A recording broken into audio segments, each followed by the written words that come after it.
చాలా అవమానకరంగా మాట్లాడారండి. అది మాకు వాలంటీర్లందరికీ అవమానంగా ఉంది.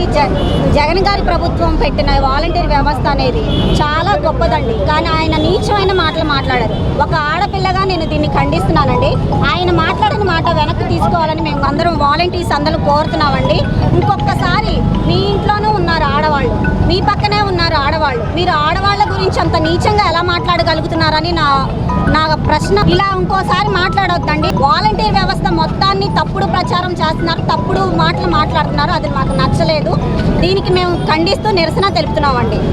2019కి ముందర ఆంధ్రప్రదేశ్లో ఉన్న నిరుద్యోగ యువత మొత్తం అందరూ కూడా ఉద్యోగ అవకాశాలు లేక, ఉదయాన్నే లెగిస్తే తల్లిదండ్రులు ముఖం చూడలేక, సమాజంలో గౌరవం లేక, ఆకలో రామచంద్ర అని చెప్పి ఉద్యోగానికి పెట్టుకోవాలంటే అప్లికేషన్కి జేబులో డబ్బులు లేక దేవుడా అని ఎదురు చూస్తుంటే మన ఏపీ ముఖ్యమంత్రి అయినటువంటి వైఎస్ జగన్మోహన్ రెడ్డి గారు ముఖ్యమంత్రి అయిన తర్వాత వీళ్ళందరినీ కూడా వీళ్ళకి సమాజంలో గౌరవం కల్పించాలి, వీరు ఉద్యోగానికి పెట్టుకోవాలంటే ఒక అప్లికేషన్ ఫీజు వీళ్ళ డబ్బులే కట్టుకోవాలి అని చెప్పి నిరుద్యోగ యువతనందరికీ కూడా వాలంటీర్ వ్యవస్థ అని ఒక వ్యవస్థని సృష్టించి ప్రజలలో వాళ్ళకు గౌరవాన్ని కల్పించి వాళ్ళ కుటుంబంలో సమాజంలో విలువను ఏర్పాటు చేసినటువంటి మహోన్నత వ్యక్తి గౌరవనీయులు ముఖ్యమంత్రి అయినటువంటి వైఎస్ జగన్మోహన్ రెడ్డి గారు.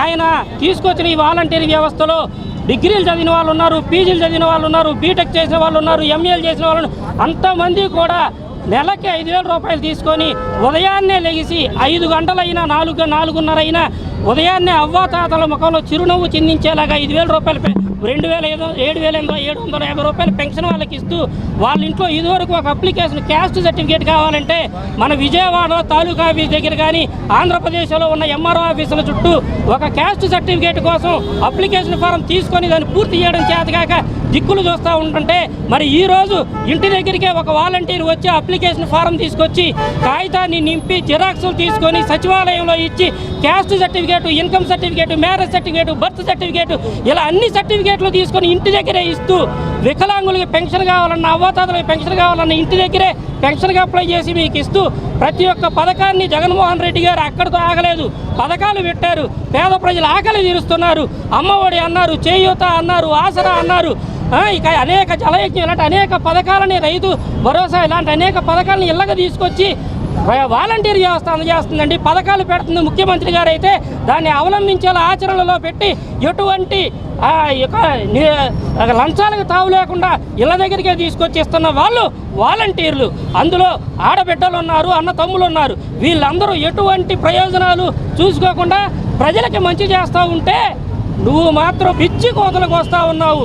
నువ్వు రాజకీయ నాయకుడిగా ఎట్టి పరిస్థితుల్లోనూ పనికిరావు. ఎందుకంటే రాజకీయ నాయకుడు అనేవాడు ప్రజల తరపున పోరాడాలి. నువ్వు ప్రజల తరపున పోరాడట్లా. ప్రజల్లో ఉన్న వాళ్ళే వాలంటీర్ల మనసే తెలుసుకోలేకపోతే, ప్రజలకు మంచి చేస్తున్న వాళ్ళ గురించే తెలుసుకోలేకపోతే నువ్వు ఏ విధంగా నాయకుడు అవుతావు? నువ్వు నాయకత్వానికి కానీ రాజకీయ నాయకుడు కానీ పనికి రావని చెప్పి స్పష్టమైపోయింది.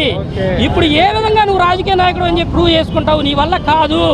ఇప్పుడు ఈ నియోజకవర్గంలో దేవినేని అవినాష్ గారు కానీ రాష్ట్రంలో ఉన్న అనేక మంది నాయకులు గారు కానీ ప్రజల కోసం ప్రతి ఇల్లు గడప గడప తిరుగుతూ వాలంటీర్లందరినీ ఎంతో దగ్గరగా తీసుకొని ప్రేమగా పలకరిస్తూ ప్రజలకు చేరువవడానికి ప్రయత్నిస్తూ ఉంటే ఇదొకటే చెప్తున్నాను, వాలంటీర్ వ్యవస్థ గురించి నువ్వు మాట్లాడిన మాటలు వెనక్కి తీసుకోవాలని మాత్రం కోరుకుంటున్నాం. నిన్ను ఖండిస్తున్నాం. నమస్కారం అండి, నా పేరు ప్రియాంక. విజయవాడ మొగలరాజపురం 7వ డివిజన్ నుంచి మాట్లాడుతున్నాము. మేము జగన్ గారి ప్రభుత్వం వచ్చిన తర్వాత మాకు ఒక అవకాశం అంటూ ప్రజలకి సేవ చేయడానికి ఒక అవకాశం అనేది మాకు వచ్చింది. దాన్ని మేము ఉపయోగించుకోవాలని చెప్పి ప్రతి ఒక్క బెనిఫిషరీకి, ప్రతి ఒక్క కుటుంబానికి ఏదైతే నిత్యావసరాలు కానీ ఏదైతే స్కీములు ఇంతకుముందు ప్రభుత్వాల్లో ఎటువంటి స్కీములు అనేది లేవు. ఇప్పుడు వచ్చిన స్కీమ్స్ ప్రకారం ప్రతి ఒక్క స్కీమ్ అనేది మేము ప్రతి ఒక్క ఇంటికి తెలుసుకొని ప్రతి ఒక్క స్కీమ్కి అప్లై చేయడం అనేది జరుగుతుంది. మీరు ఎక్కడో ఉండి మాట్లాడటం కాదండి, దయచేసి మా క్లస్టర్కి రండి, వచ్చి పలానా వాళ్ళు ఇలా వర్క్ చేస్తున్నారా లేదా అనేది తెలుసుకోండి. ఫస్ట్ తెలుసుకున్న తర్వాత మీరు ఏదైనా మాట్లాడినప్పుడు మేము దానికి కట్టుబడి ఉంటాం. అంతేకాని మీ ఇష్టం వచ్చినట్టు మీరు మాట్లాడేసి ఆడపిల్లల్ని చులకన భావం అన్నది మీ దృష్టిలో అయితే ఉండొచ్చు, కానీ మేము దానికైతే ఒప్పుకోవట్లేదండి. దయచేసి మీరు ఏదైతే మాటలు మాట్లాడి ఉన్నారో వాటిని ఖండిస్తున్నాము.